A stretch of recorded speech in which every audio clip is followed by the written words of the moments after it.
যানজট মুক্ত করার জন্য পৌর প্রশাসক মহোদয়ের আহ্বানে ওনার নেতৃত্বে আমরা রাজনৈতিক নেতৃবৃন্দ, জনপ্রতিনিধি, ব্যবসায়ীবৃন্দ, সুধীবৃন্দ, সাংবাদিকবৃন্দ, পুলিশ প্রশাসন, সিভিল প্রশাসন আমরা সম্মিলিতভাবে আজকে আমরা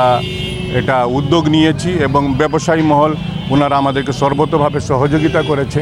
ইতিপূর্বে এই উদ্যোগ অনেকবার নেওয়া হয়েছে,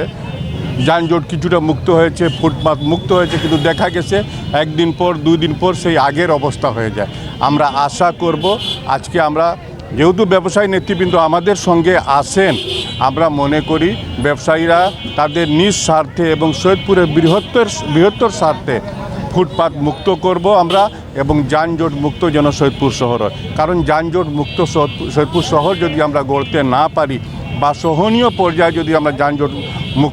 যানজটকে যদি আমরা নিয়ে আসতে না পারি, আমরা আশঙ্কা প্রকাশ করতেছি আমাদের ব্যবসা সৈয়দপুরে থাকবে না, বিভিন্ন এলাকায় সেটা কিন্তু চলে যাবে। এই জন্য সৈয়দপুরের ব্যবসার স্বার্থে, সৈয়দপুরের বাণিজ্যের স্বার্থে, আমাদের বৃহত্তর স্বার্থে আমরা সম্মিলিতভাবে যতটুকু পারি কারো ক্ষতি না করে সবার সহযোগিতা নিয়ে আমরা সৈয়দপুরকে যানজট মুক্ত করব এবং এই যানজট মুক্ত করতে যে